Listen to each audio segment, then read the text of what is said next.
welcome back to my channel, or welcome if you're new.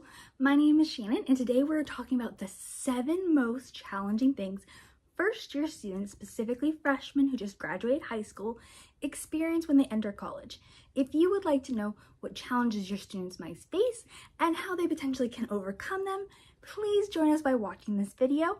And if you have any challenges that you've witnessed from your own student or from students within your life, please add them down in the comments below so we can be a resource for everyone. To give you a bit of background before I jump straight in, I worked in the college atmosphere for over 12 years. The majority of those years I spent actually living and working in the dorms. So my job was supervising RAs, so resident advisors, resident assistants. I supervised front desk staff. I supported students through movements, so if they were moving rooms, supported them in leadership opportunities, as well as challenges or documentation for policy violation, and sometimes connecting students with on-campus resources. I held this type of position at 3 different institutions: a private institution, a community college, as well as a state school in California. So I have seen tons of different students and experienced so many different things. These are the top 7 challenges I witnessed over those years students struggle with, and by hopefully sharing them with you, I'm able to help you prepare your student to overcome these.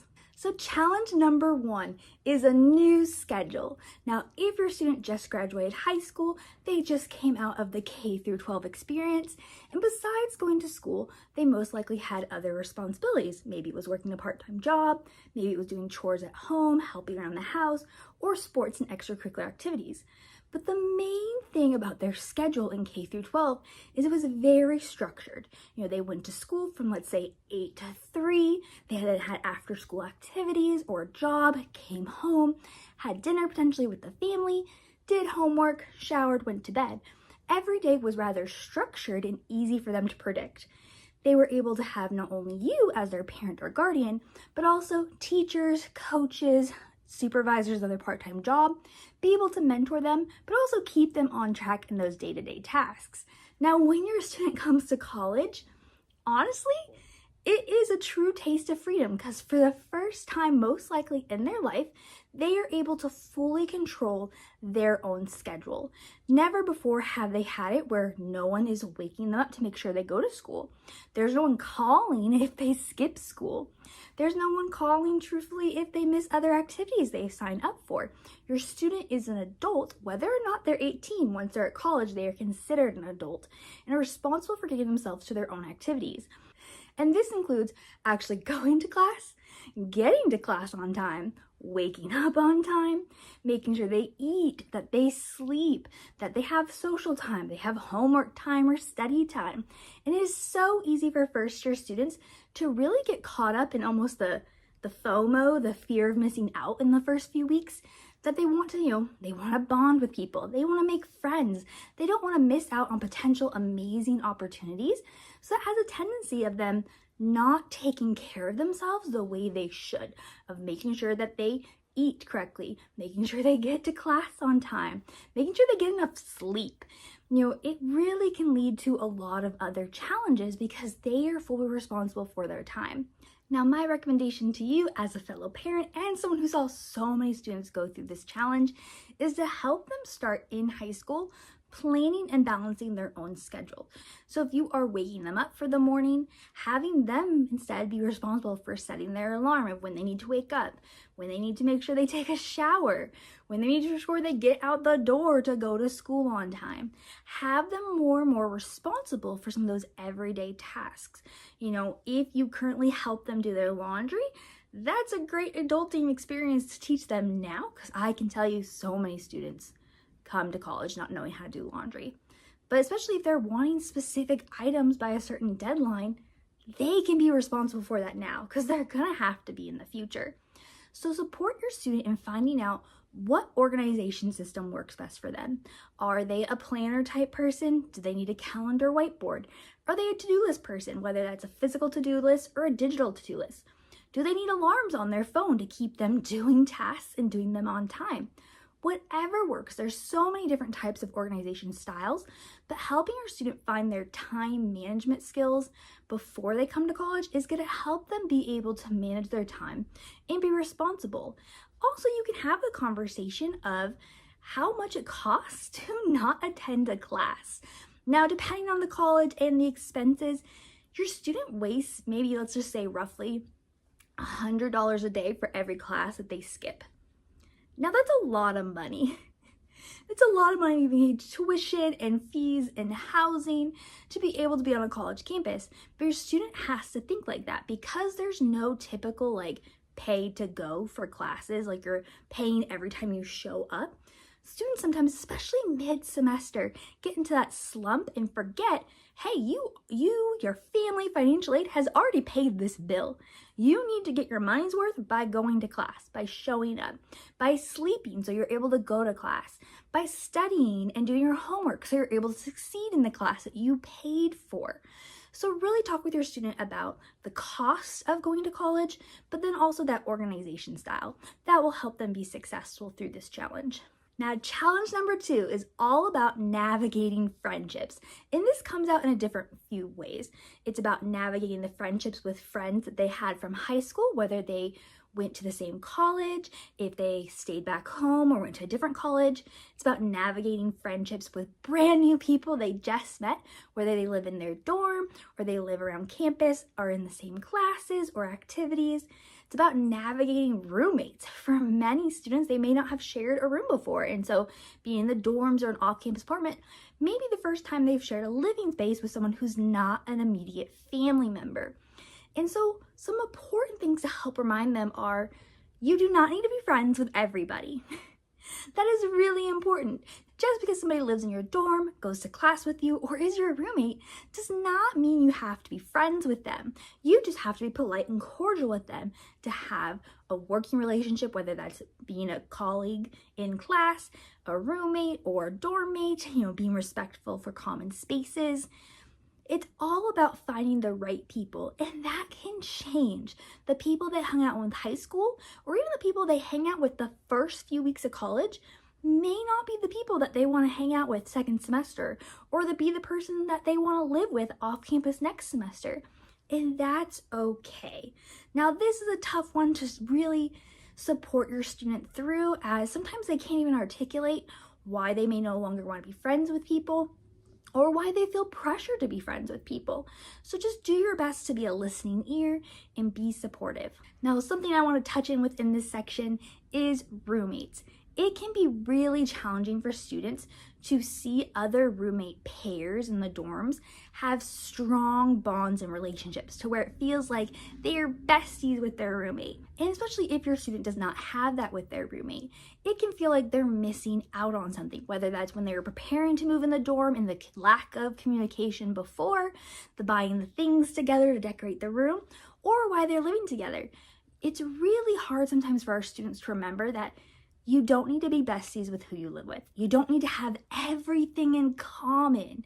You just need to both be polite and respectful of one another. And at the end of the day, that's what you want. There are so many times where I would witness students moving into the dorms who were best friends from high school. They requested one another, the housing department allowed them to live together, and by the end of the year, 3/4 of them hated each other. Because being friends with somebody is 100% different than living with somebody. My college freshman roommate, I love her to death.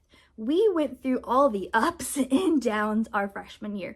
We started off great, then we got to a point where we're both like, we don't do well living together, but we stuck it out as roommates. And now we're still great friends, but we 100% know we can't live together. Our versions of bedtime, of doing different things, of cleanliness levels, they're just different. We can be great friends and not live in the same room or the same apartment. And that's completely okay. And now we are here decades later and we're still friends.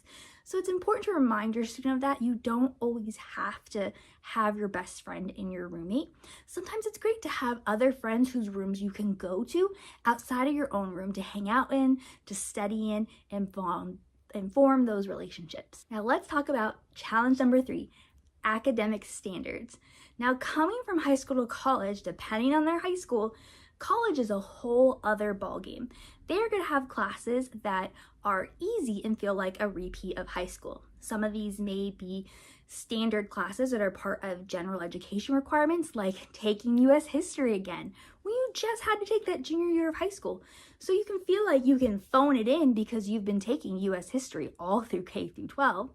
Versus other classes that are even more academically strenuous. Your student has to figure out what is their best strategy for still doing successful in classes they feel are easy and also doing successful in classes that they feel are harder. They may have to learn a new study style. They may have to learn the hard lesson of you need to get out of your dorm room or your bedroom to study, whether that's at the library, in some of the dorm common spaces or study rooms or other areas on campus or off-campus coffee shops.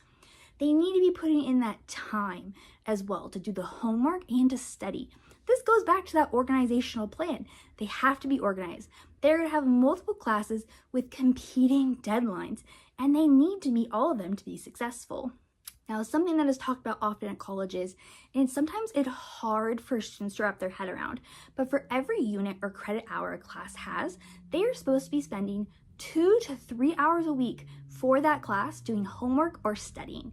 So for a typical 3-unit class, which many classes on college campuses are 3 units, your students should be spending 6 to 9 hours a week doing homework and studying for the class. Now, that does not mean that is going to be the standard every single week, but to really be successful in classes, they need to be spending that time. They need to schedule into their daily activities, doing their homework, studying, preparing for papers. They have to learn the art of not always procrastinating, as many activities, academic papers, and such are going to take a lot of planning and thought to complete that can't just be completed in writing the paper the night before. Faculty may also be very particular about students editing their work or having the correct format, whether that's MLA, which most students use in high school, or APA, which they may have not been introduced to in high school, and may have to learn a whole new style of writing and citing their sources. It's important for them to take that time and know that some days they're going to feel like they're on top of the world with their classes, and classes are easy, and then some days they're going to be like, I am drowning. Now, for you, it's important to remember you can support them by reminding them to plan out their time, to even if they need an extra hand talking with them about what is on their syllabus, whether that's upcoming quizzes or tests and what they're doing to prepare for those. You also can remind them of the resources on their college campus. Almost every college campus has a tutoring center of some sort where they can go and sign up for tutoring sessions or sign up for supplemental instruction sessions to study for exams. There's also academic advisors and career advisors on college campuses specific for your student's major or for general education classes that can really help support them through this as well. And there's always other students. There's often TAs for classes. They have resources, but it's up to them to reach out to these resources. The resources aren't going to come to them. They have to go to them. All right, challenge number 4, eating to fuel their body. Now, really think about in K through 12, for many students, their meal times are scheduled. They're often eating 1 or 2 meals a day at home with family. That could be breakfast, it could be dinner, and then at lunch, they're often eating at a set time with their peers. Now, once they're in college, and their class schedules can be all over the map, their part-time work schedule or their extracurricular activities, they have to be responsible for themselves to eat and get those 3 meals a day or also additional snacks, but also to eat well. It is so easy for students with a meal plan to just eat what sounds good. You go into the dining hall and there are, French fries every day. There's burritos, there's tacos, there's pasta. It is so easy just to go in and eat those yummy comfort foods that we want to eat. But is that fueling their body? Are they eating enough protein? Are they getting enough fruits and vegetables? Are they drinking enough water and not just drinking energy drinks and coffee drinks? They really need to figure out what works best for them, because if they're not fueling their body, they're not going to be successful overall, whether that's academically or just personally. It's also really easy for students to just eat what is convenient, and that could be fast food, going to fast food, DoorDash, Grubhub, versus eating a true meal. I always recommend, if your student has a meal plan and they're eating in a dining hall, for them to do a lap around the dining hall first to see all the options, and remember, they can make their own dish. They can go over to like the main station and just ask for the protein. They can go to the salad bar and get veggies.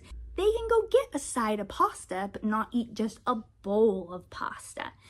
Take the time, do a lap, see what's available, and then make their own healthy dish that sounds good for them, but covers all the bases of what they need. Now, as a parent, you can help them through part of this journey by maybe you need to buy them a cute water bottle to help them stay hydrated with water. Maybe it is you supporting them starting to cook once a week for the family, maybe every Saturday or Sunday evening. It's their responsibility to cook a meal, so they learn to cook, especially when they're living on off-campus housing without, a dorm-style dining hall. They need to learn how to cook for themselves and cook healthy things beyond just pasta for themselves as well. You can also support them by providing healthy snacks whenever you're able to. Maybe it's talking through with them, adjusting their grocery budget, or also utilizing the on-campus food pantry. Talk through these things with your student before they go to school and remind them of these things as they're going through school throughout the year. They need to be fueling themselves or they will crash out or also potentially get sick faster. Living in the dorms especially, you are living around hundreds of people. That's hundreds of people with germs who travel everywhere, who go home, sporting events to different things, and it becomes a petri dish. Your student will get sick at college. It's just the reality. And if they're not fueling themselves by being hydrated, by eating what they need to eat, they're making their bodies more susceptible to getting those cold and viruses. All right, challenge number 5, drugs and alcohol. Now, depending on your student, they may or have may not been exposed to these things in high school. And it's no secret that most colleges have a drinking atmosphere. It's very easy to go out for Wine Wednesday, Thirsty Thursday, Fun Friday. I can't remember what Saturday used to be called, but there's at least 4+ drinking days a week. And that's not even counting the drinking holidays. Students can easily get wrapped up in that party scene. And so it's important for you to remind them of options to keep themselves safe, to pace themselves, and talk through what to do if they get in situations where they feel unsafe. So let's talk about those. With pacing themselves, really, maybe do the math with them and talk about how much they weigh and how many drinks per hour they can have, or shots per hour, or keeping track of what they're drinking. Those are really important because your student needs to know what they're consuming into their body. And if they're consuming it too fast, it may not hit right away, and then later it's gonna hit and it's not gonna be pretty. With staying safe, staying in groups, whether they are guys, girls, they, them, staying in groups. No one should ever be alone at parties. They should always be with a group of people and have backup plans if they get separated. Covering their drink if it's an open cup, getting their own drinks and not accepting drinks from other people, not staying in certain areas that feel sketchy. Like if something feels sketch, if their gut tells them, the vibes are off, they need to leave. They need to go. Take the friends and go. Don't stay in situations where they don't feel safe. And also just talking through with them about they don't have to do alcohol and drugs to have a fun time. If they feel like they can only hang out with their friends and the only way to do that is to drink or do drugs, they need to find new friends. And there are tons of people on college campuses who don't drink alcohol and don't do drugs. They just need to find the right people. Join some new clubs, hang out in the dorm on a Friday night, and see who's around. Walk through the building. There are people there who are doing other fun things that aren't including drugs and alcohol that they can hang out with. Now let's also talk about safety plans. What your student can do if those vibes are off, if they get separated from their friends. They need to have backup plans. So is that they're gonna call an Uber? Is that they're gonna call home or call somebody who can drive them? Are they, going to use the campus safety ride system? You need to have those backup plans as something for them. And that could be you financially providing them with emergency backup money to be able to use an Uber or such, or talk through situations when you allow them to use your credit card to get those items to be able to get home safely. Really talk through each of those scenarios. These are not fun conversations to have with your student. It might feel like you're lecturing them, but it's okay to be like, ask them the what ifs.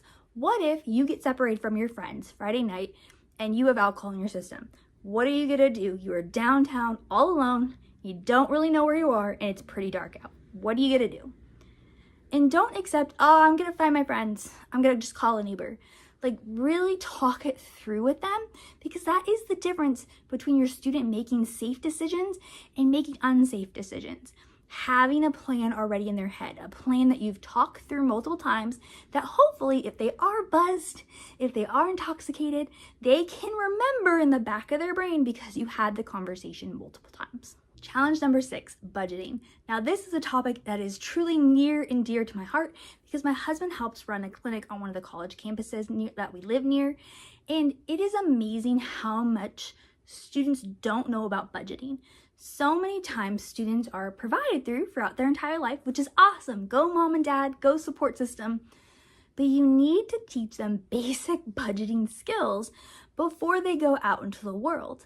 And this can include you working with your student to figure out how to make a budget, how to stick to a budget, and not just swipe their card, Apple Pay, Zelle, Venmo. It is so easy nowadays to swipe or tap a card, to just pay off of things off your phone and not think of it truly deducting from their banking account. Especially because nowadays we're not teaching students how to balance a checkbook anymore. Like, that's not a thing. These kids are probably never gonna have to actually write a physical check in their life and balance their checking book. But we need to teach them with using different tools, whether it's budgeting tools, maybe it's using Excel or Google Sheets, to learn how to balance out their budget, to have everything they need to afford, and to budget for the things they want to do. So really think this through with your student. Talk to them and make a budget. This budget needs to include where they're living, whatever that cost is for rent, for living in the dorms. It needs to include food, whether that's food they're normally feeding themselves, whether that's cooking or a meal plan. Also an eating out budget. I always recommend that in the beginning of the school year, kind of pad that eating out budget because it's really easy to make friends and have all those social situations and get caught up with that in the first few weeks of school. It's just an easy way to socialize with people. They also need a budget for everyday necessities, their shampoo, their conditioner, their body wash, gas or insurance if they have a car, cell phone bills, and other necessities. There's so many things they need to budget for and really think of. And I challenge you as their parent to, maybe it is the summer before they go to college, maybe it's the semester before they go to college, to make a budget with them and go through it every couple weeks with them. Challenge them to stay in budget. See what they're actually spending. See how they're going to be able to do this college when you are away from them. And maybe when they're home from breaks, you sit down and go through that budget together to make sure that they're doing okay and staying on track. Or talking through the times that they did not stay on track and how they can avoid that in the future.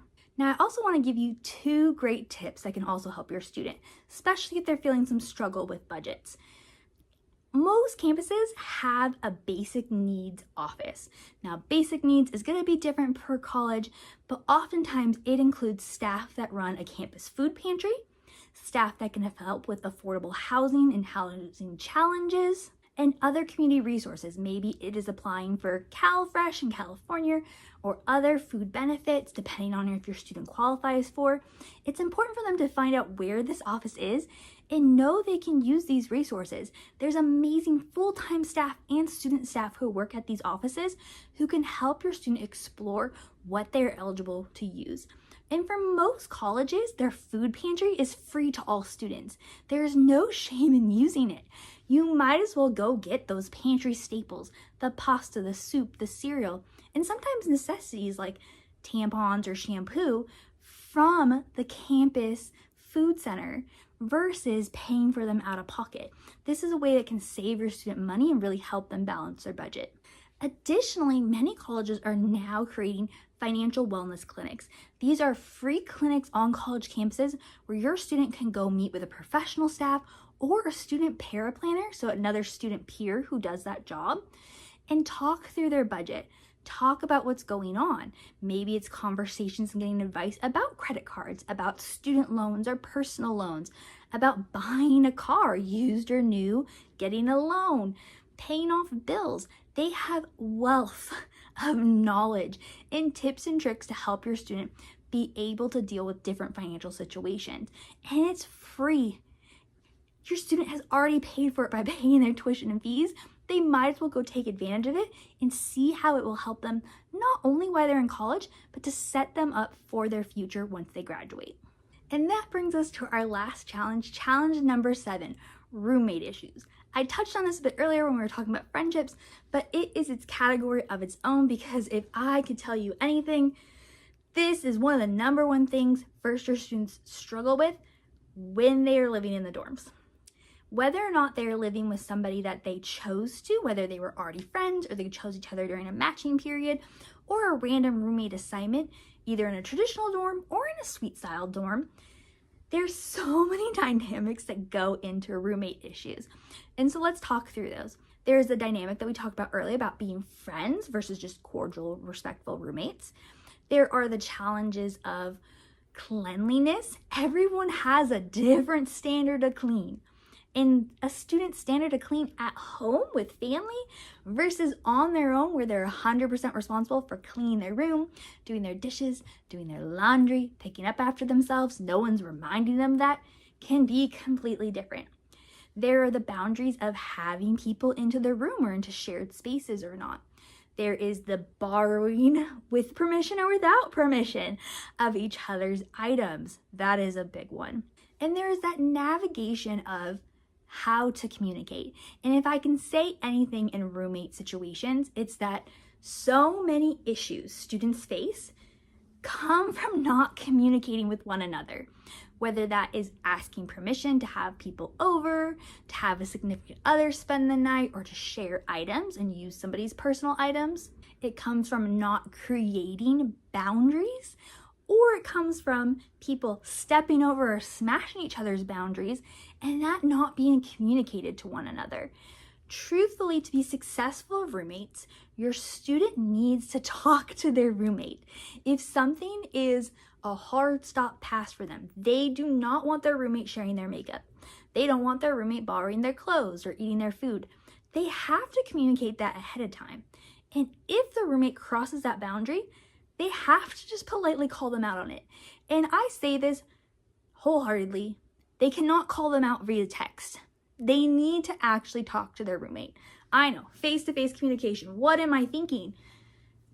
There is no tone in text, and even if your student is trying to say it politely, it can be completely misconstrued. They need to talk to their roommate. Tell them the boundaries and tell them when they cross the boundaries. And oftentimes it's like, hey, if you're going to use my curling iron, can you please ask me first because I might need to use it. Hey, please don't borrow my jacket. It's the only one I have, and I really prefer for me to be able to wear it when it's cold outside versus someone else. Or hey, you having your boyfriend or girlfriend partner spend the night 5 nights a week is really inconvenient for me because I can't sleep and feel like a guest in my own room. Your student has to be able to empower themselves to speak up. Now, if your student is struggling with this, go talk to their RA. They need to go talk to their RA. Their RA can give them tips and tricks on how to have those conversations, because this is something that RAs are trained on. The RAs can also help manage a conversation between roommates where they are the mediator and manage back and forth between them. All of these dynamics and issues students may be facing. Now, depending on the housing department, students may be required to complete what's called a roommate contract ahead of many of these issues happening. For many schools, within the first 6 weeks of school, they'll require that students meet with their RA as roommates and talk through all these different boundaries. There's literally like a fill-in-the-blank form of all the things we've dealt with over the years for students to fill out how they will talk to one another, what things are okay to borrow or not without asking or with asking, and what to do if they have an issue. And really, my pet peeve was always when students were like, the question would be, what are you going to do if there's an issue? And they'd be like, we're going to talk to each other. And I'm like, no, you're not. You're going to text each other, or you're going to passive aggressively be annoyed at them and not communicate with them or talk to the other people about them. Your student needs to not be afraid to say, I'm going to have a sit-down conversation with my roommate, one-on-one, alone, face-to-face, or we're going to grab our RA to help us mediate this conversation. RAs are here as a resource for your students to help them through the situation, but at the end of the day, your student has to buck up and advocate for themselves. Let their roommate know their boundaries, let their roommate know if they crossed their boundaries and how that made them feel, and talk about solutions. And overarchingly, be a respectful roommate themselves to their roommate. Asking before having people over, asking before borrowing things, talking through situations, not being passive aggressive, not texting, not yelling at each other, not talking to other people about the situation other than maybe an RA for a resource. Really, this is adulting. They're gonna most likely the rest of their lives live with other people, whether that's friends, partner, children. They have to learn to communicate these things.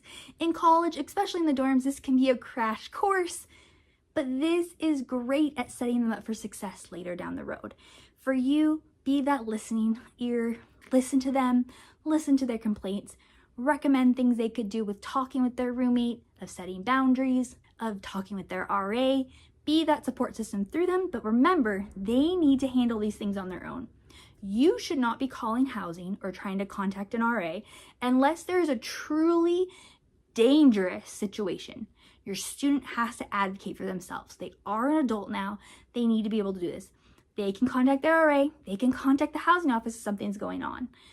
Let them be empowered. Empower them to handle these situations. Alrighty, y'all, so those are my top 7 challenges that students face when coming to college. Really focusing on those first-year students who just graduated high school. These are the most common things I saw for the many years I worked and lived within the dorms with students as a professional staff, and even prior to that as an RA. If your student goes through any things, know they are not alone. There are resources, and staff is here to help, whether that's the RAs or the professional staff. Help your student advocate for themselves. Help your student be able to utilize the resources that they pay for on their college campus. And many of these things can be avoidable, some cannot, but it's all about managing emotions and going through the process together. If there's any challenges you or people in your life have experienced, please add them below. Let's be a resource for one another and share the information or share suggestions you have to help them mediate these kind of situations, or as a parent, be supportive of their student. If you would like more content, please feel free to subscribe here on YouTube. I hope you all have a wonderful day and are staying healthy.